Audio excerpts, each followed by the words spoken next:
Hello, and it's time for another edition of MLB This Week. It's the MLB This Week show for September 21st, 2014. My name is Rich, And I'm Gary.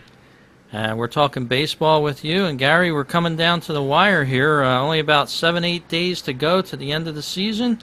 Some clinches during this past week, and also some still close races for those wild card spots.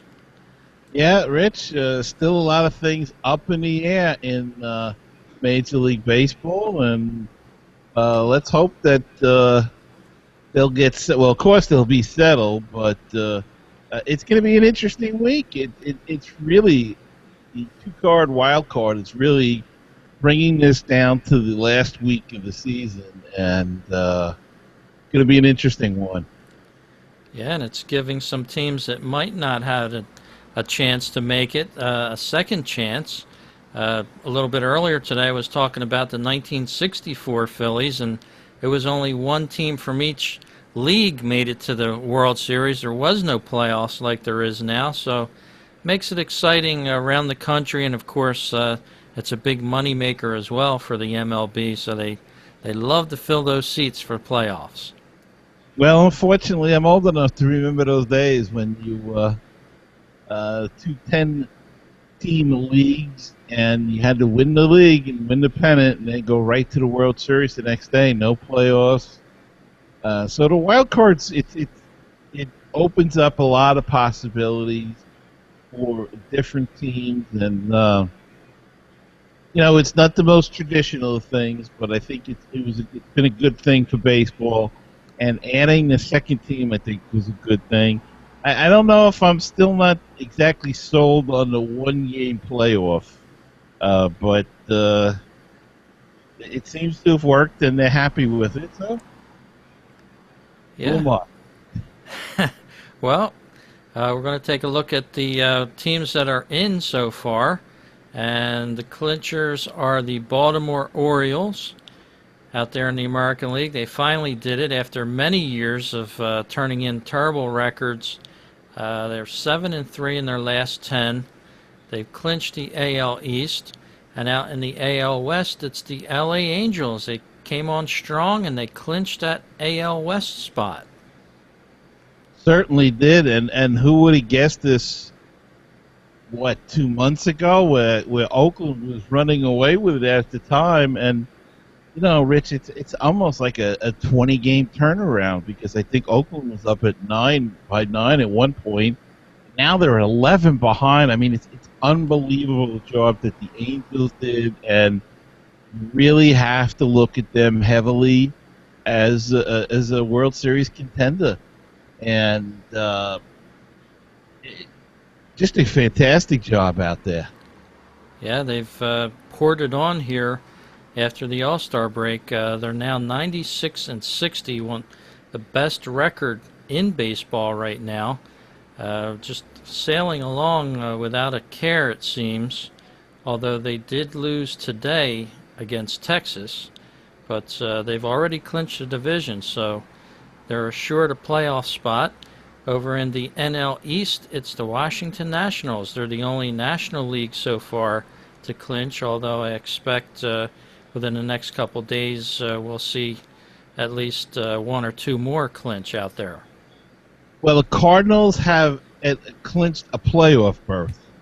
Yes. So you're right. Washington's the only team that's clinched as far as the division. St. Louis has clinched a playoff berth, but they're in a dogfight as well. And it looks like I think the Dodgers also have clinched a playoff spot. Of course, that can mean a wild card or a division, so whatever. But, Rich, do you think this is the year that Washington lives up to its potential? I would have to think it should be. They've been on a lot of people's radar the last couple years to do well, and if they don't, it's going to be a shame for them, because they've certainly have the talent to do it. They're 91-64.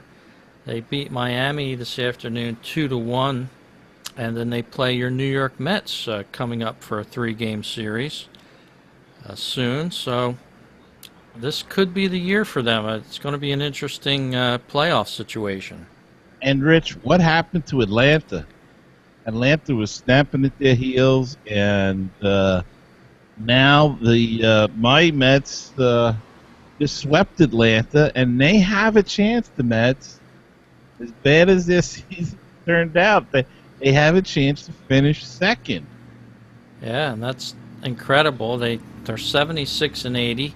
Not that the record indicates everything about a team, but yeah, they have a chance to eclipse the Braves, and that's bragging rights for next year, of course. And as a lot of people have said, the Mets are just a starting pitcher away, which we'll see returning next year, of maybe doing something good. So it's a good finish for your Mets.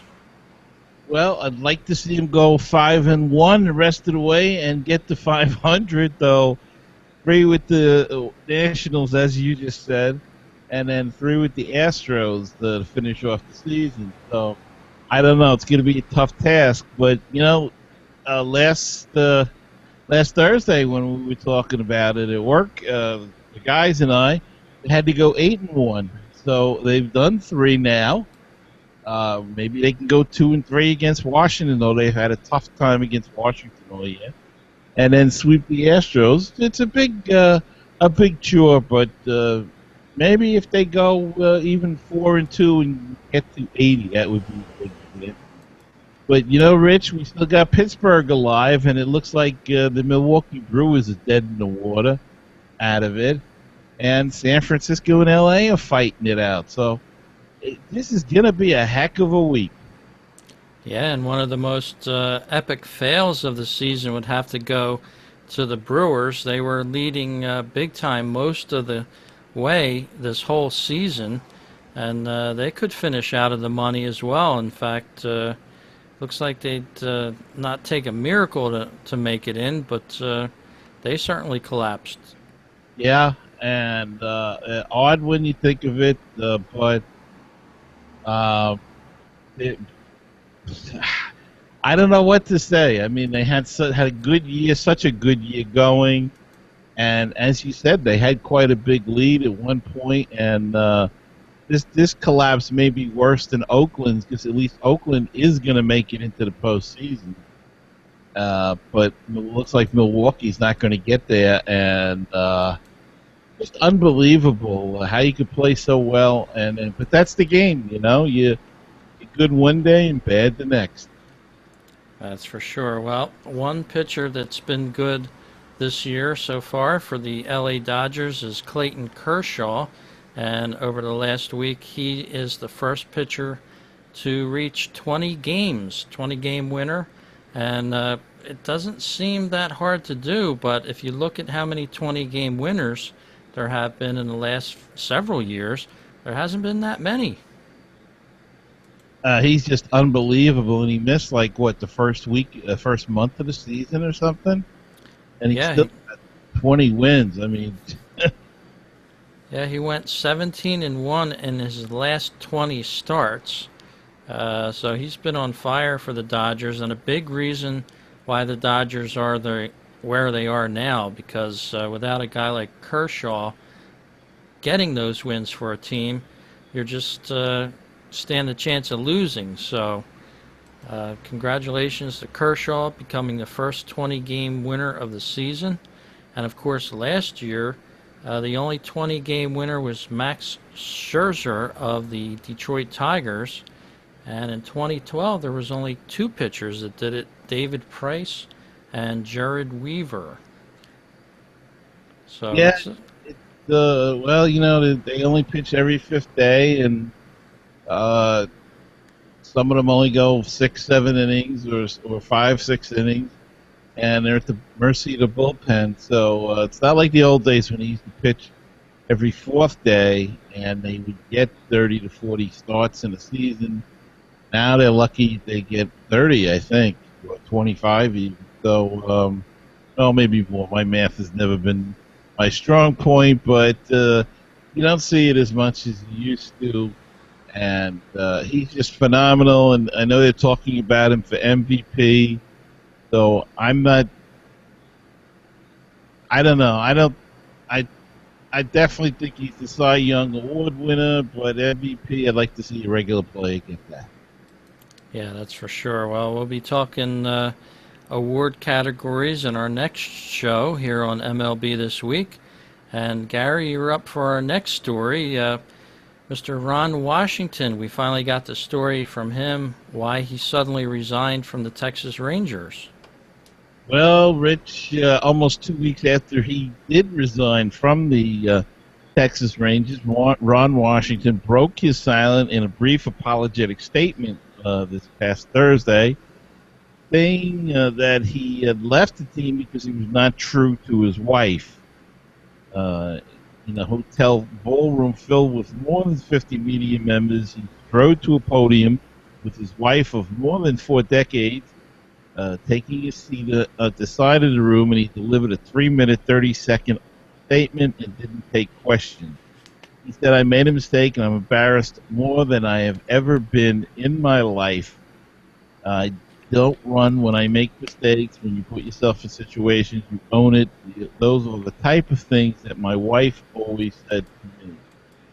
So, a little infidelity out in Texas, I guess, as Ron Washington comes clean and tells us why he left the Texas Rangers, I guess, to get the thing straightened out with his life and with his wife. And, it's a big temptation when you're on the road a lot like these guys are, and there's women at every hotel throwing herself at you, and sometimes these guys are just they don't have the what's the word, the The common sense, maybe? yeah, the common sense, or they're thinking with the wrong part of their body, and and things happen. Exactly. We all kind of figured it was something like that, but we're going to have to award Ron Washington one of these. He gets our first gong of the show. And I'm not so sure that that's all the truth coming from Ron Washington on that, but we'll buy that for now. And it's a shame. It's a sad end to his career out there. Tried to do the best he could out there in Texas, and he certainly was given every opportunity to do that. And did a fine job. You can't take that away from him. I think he's the winningest manager in Texas Ranger history. So he did manage to get them to 2 World Series and a couple of pennants. And, did a good job, but he's had his problems in the past with drugs and alcohol. So thankfully, this had nothing to do with that, but just another vice in a guy that's full of vices. But let's hope he gets it straight. Looks like he's staying. The wife's staying with him, and maybe they can work it out. Look, if they can work it out, then we can work it out as well. That's very good. Well said there. And our next story up here is kind of a wacky story. It comes from overseas. And I'm going to try to get this on the screen for our watchers and viewers that watch our show on YouTube. I've had limited success in the past doing this. You'd have to let me know if you see anything, Gary. I'm not getting anything yet, Rich. The screen sharing isn't what it should be.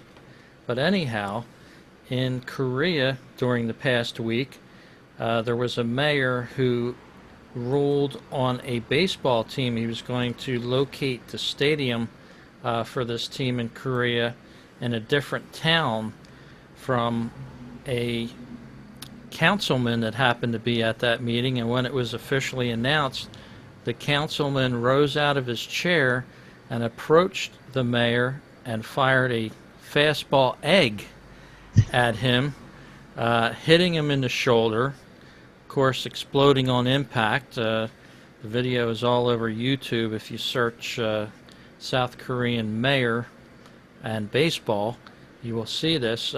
He wound up again, threw a curveball at him that time, But the mayor ducked out of the way, and it went sailing high above his shoulder and hit a wall behind him. So Yeah. Rich Korea, don't mess around with the Koreans. That's the moral of that story. and Rich, that might be worthy of a gong. Yeah, we're going to have to give him a gong, our second of the night, for that fastball egg that exploded on impact, and of course everybody was surprised in the courtroom there. Uh, you can't make this stuff up, can you? That's it. That's baseball in so many words. And you have our next story involving the Philadelphia Phillies. An ump suspended, and for good reason. Well, yeah, Major League Baseball suspended umpire Joe West as he got a one-game suspension for grabbing the jersey of your Philadelphia Phillies pitcher Jonathan Papelbon during the last Sunday's game against the Miami Marlins at Citizens Bank Park. MLB Executive Vice President for Baseball Operations Joe Torre said Joe West handled himself appropriately in ejecting Papelbon after the player's lewd gesture to the fans. I fully understand that Joe was reacting to a player who was acting aggressively and can understand his frustration with the situation. However, Joe knows that an umpire cannot initiate physical contact with a player, just as a player cannot initiate physical contact with an umpire. I spoke to Joe about the incident, and he admitted that there was a better way to handle the situation. I consider this matter closed. That's from Joe Torre. And Joe West served his suspension immediately and is back to work.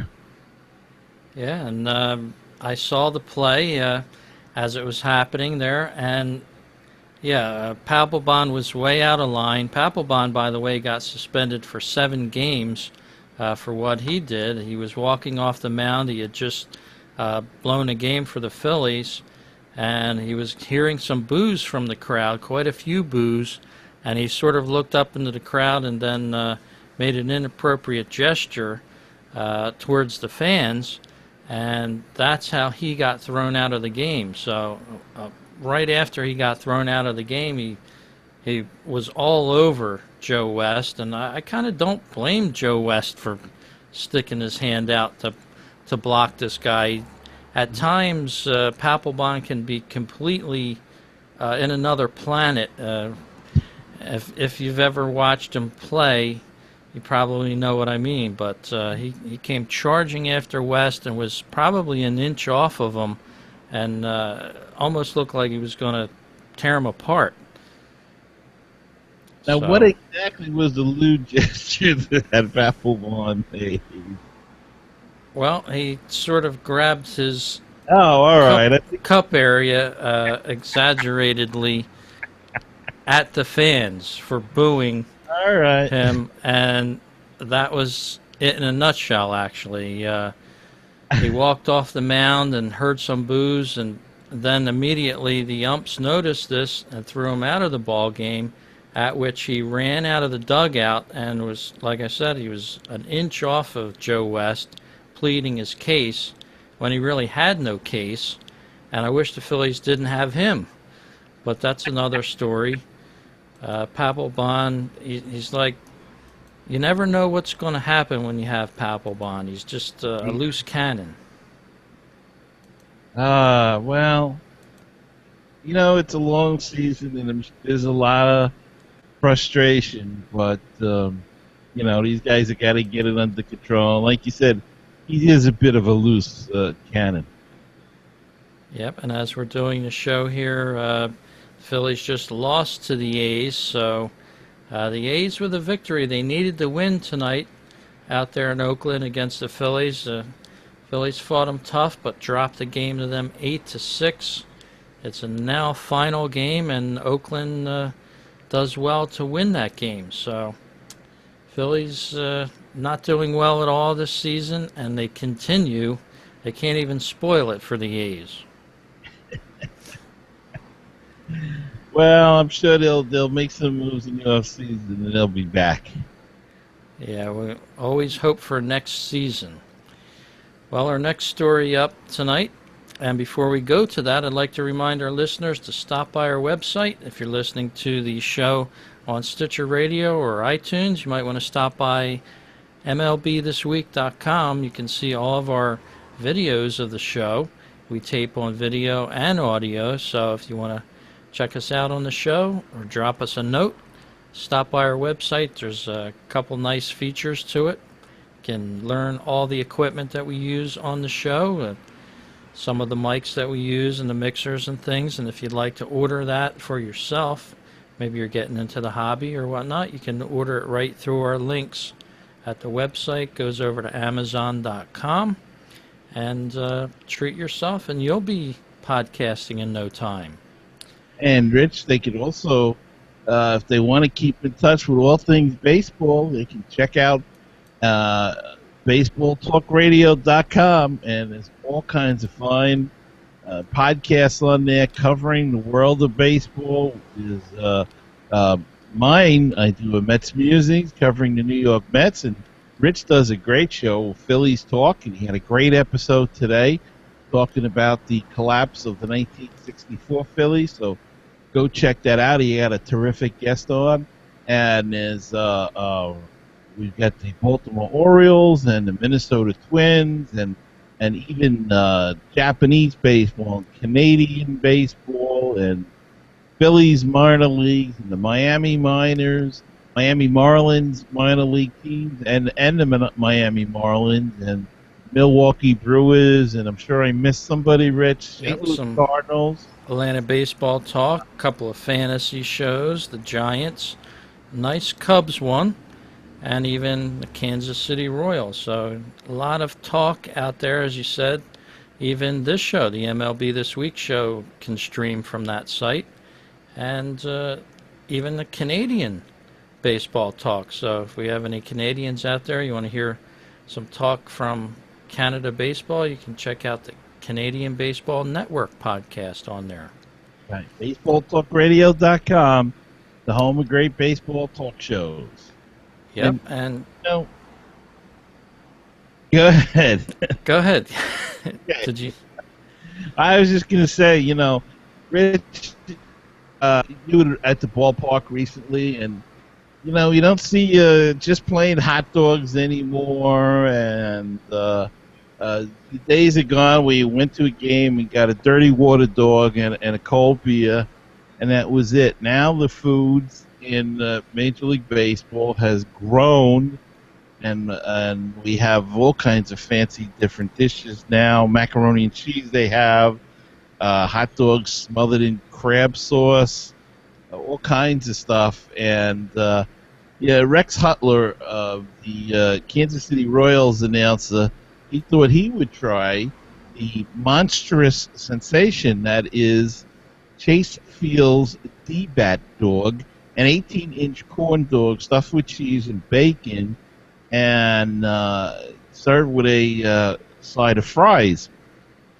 Now, well, I tried to get the video on this, but I couldn't. But what happened was that Rex Hutler had a chance to tangle with this colossal creation, but as he picked it up, it dumped all over the workstation, and his two fellow broadcasters, Joel Goldberg and Steve Pitiak, could not stop laughing. But it didn't deter Rex. He just kind of scooped it back into the cardboard, that whatever that they serve it on, and he started eating away. So managed to get it down. So congratulations, Rex Hutler, getting down the D-Bat dog, an 18-inch corn dog, and even though he dumped the whole contents all over his paperwork and his desk out there, he managed to eat it all up. So that was a great job there. We often see people lose their beers in the stands and things like that. And yet, baseball park food has come a long way, as you're saying, Gary. Yeah, it's a lot different than when I was a kid, and I'm sure when you were a kid even, got a lot more fancy and more expensive, of course. And the White Sox started that 3-pound banana split, and the Milwaukee has the pulled pork parfait, which is it looks like a ice cream parfait, but instead of the ice cream, it has mashed potatoes and gravy with pulled pork in it. So getting more creative, I guess you might say. And Yes. I guess people just got tired of the old hot dog and a soda. It's a funny thing. I go to a ball game and what do I order? I get a hot dog and a beer or something. Yeah. Some people's tastes have changed, and of course, I know in Philadelphia, the rage every year they seem to add something new and something falls off. But this year it was donuts at the ballpark, and it was freshly made hot donuts. I haven't taken part in it, but they've been announcing it quite a bit on the air. It was probably pretty good, I would imagine. How bad can it be? It's a donut. Not good for you to eat, but Oh, you're at the ballpark. okay. Yep. And Rich, you got a story about a possibility of a religious dilemma here with Yes. the playoffs. Yes, I was reading this this past week. Two of the teams that have already clinched playoff spots, the Washington Nationals and the Baltimore Orioles, they have a lot of hardcore fans down there, and one of the issues is the playoffs are scheduled to go off around the holiday for the Jewish holidays, and now there's a dilemma floating around where they're not sure, the Jewish people, if they could be watching the playoff games or could they even TiVo the playoff game. Apparently, with this religious holiday, Yom Kippur, they're not supposed to be doing anything except dedicating themselves to the religion. But many fans have been seeking the advice of their rabbis and things like that, asking them what should they do at this time. Of course, they've been waiting so long for their team to get into the playoffs, but the high holy days of Judaism just so happen to fall in line with the playoffs now. So now these folks are going to have to make a choice. Are they going to watch their teams, or are they going to maybe somehow split the middle and come to the effect of watching the game and doing the religious holidays? So it'll be interesting to see what some of them end up doing. This article was in the Washington Post. It also mentioned a couple of times where certain players did not play on the high holy days of Yom Kippur. Sandy Koufax, he did not pitch in the World Series in 1965 because of this, and another player as well do not elect to play on these playoff days either. So pretty serious business there with the Jewish and Yom Kippur as the playoffs come around the corner here. Well, that is the highest holy day on the Jewish calendar is the Yom Kippur, and I believe it is the most. So I can understand, and as you said, Sandy Koufax sat out a World Series game, and I think it was an outfielder that he played for the Mets. His name is escaping me right now. I think he also sat out a playoff game, maybe in 2006 or earlier. And if you're devoted to your faith, this is what you have to do. The game is a game, and your religion is probably the most important thing. So it is a bit of a dilemma, though, for the fan if he wants to just watch it. And, I guess you can't really set your TiVo ahead of time because you really don't know what game is going to be on. So I guess you just got to try to get a schedule of the games and what times, and a couple of days before maybe just schedule your TiVo for all the games, and then that way I think you're okay if you do it before time, but not at those days. So interesting situation, and there's not really much you can do about it if you're baseball. They are ending a day or two early this year, and that really has nothing to do with it, I guess. But I hope they can figure out something of a compromise or come to a conclusion. Yeah, and just remember, there's always football games on Christmas, so somehow the Christians fit it in on the holiday. So let your conscience be your guide, but that is a story that is out there. We'll have to see how that works out for some people. It'll be a personal decision with most, I'm sure. But interesting how the baseball season has been renewed in certain cities, and now they have playoffs where they used to just have an off season most of the time. Yeah, and that, as we said earlier, that's the beauty of this two-game play, two teams now making it into the wild card, and going to be an interesting thing this season. Yes, it will. I'm going to go with another story here and give you the last story of the night, Gary. Apparently last week, with the domestic violence charges that have been filed in the NFL, there was a graphic put on CNN live across the country with certain teams that involved certain players that were being charged with different offenses that were in the news recently with the NFL. CNN had a New York Jets logo, a Baltimore Ravens logo, Carolina Panthers, the Minnesota Vikings, of course, one of the more famous troubles that the NFL has had so far.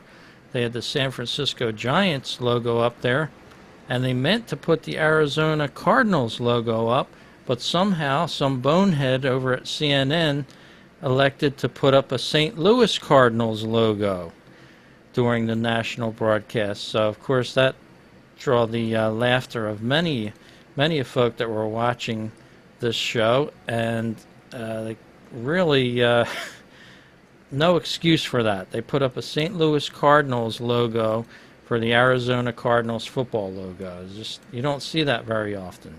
No, it's just a lack of attention to detail, and maybe that's why their ratings are so far down.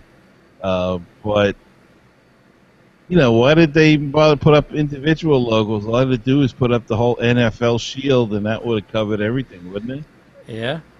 So CNN is going to earn a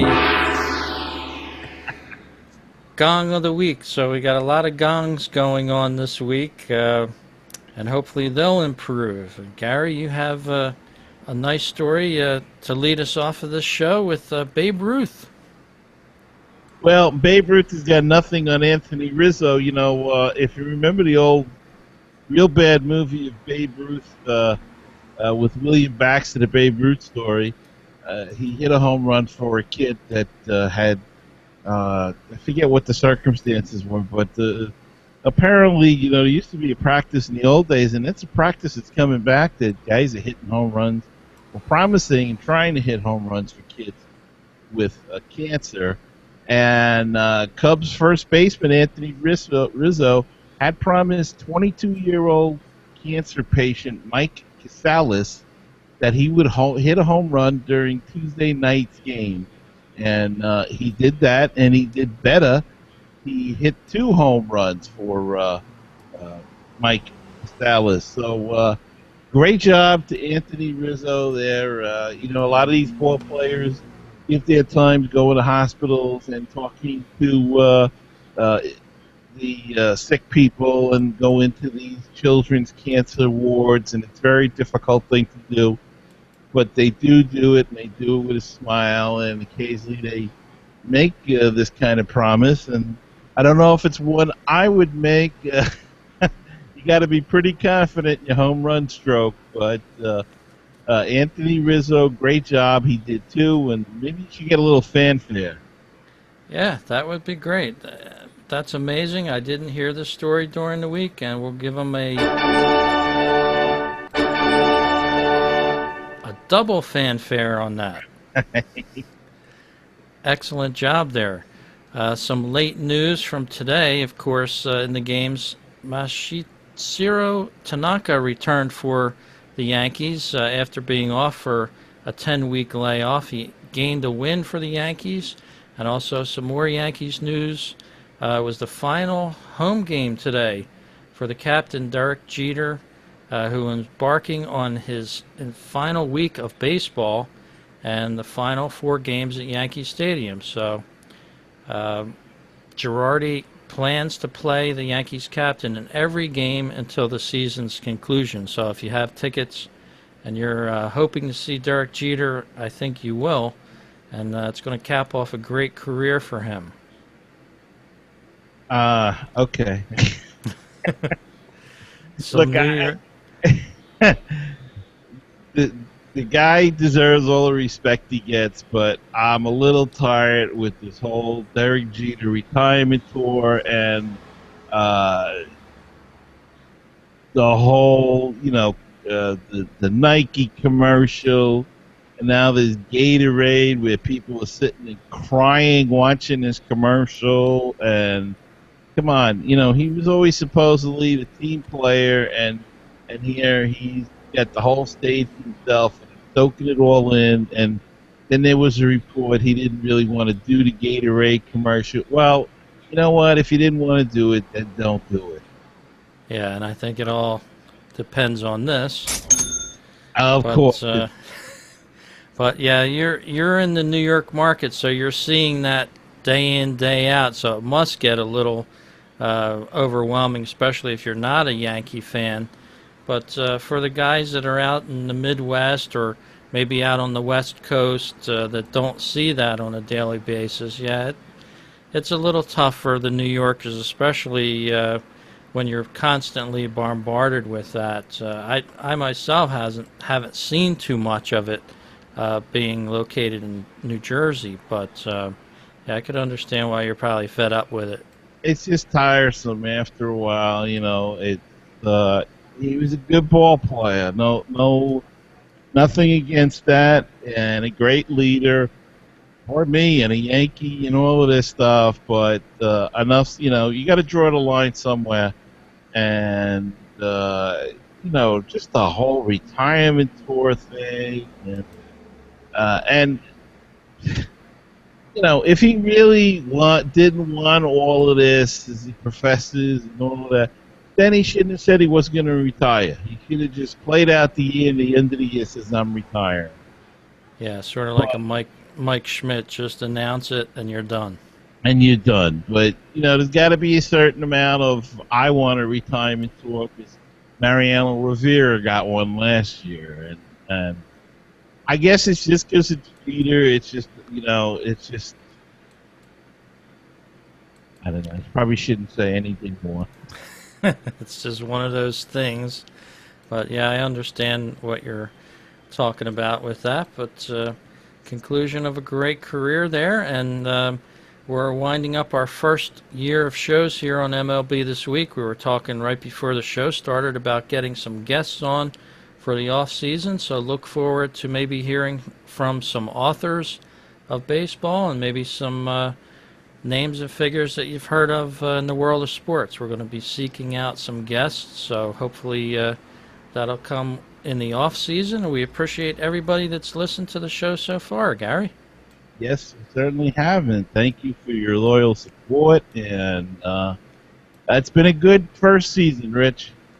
Yes, it has. Well, thank you for listening to this edition of MLB This Week. We'll be back next week when there will only be a couple of games left in the season. There's about 9 days left, 10, 11 days, somewhere around there for most teams. But it'll be closer to the end of the wire. We'll be bringing you some more great news. And, Gary, you have a great week. We'll talk to you next week.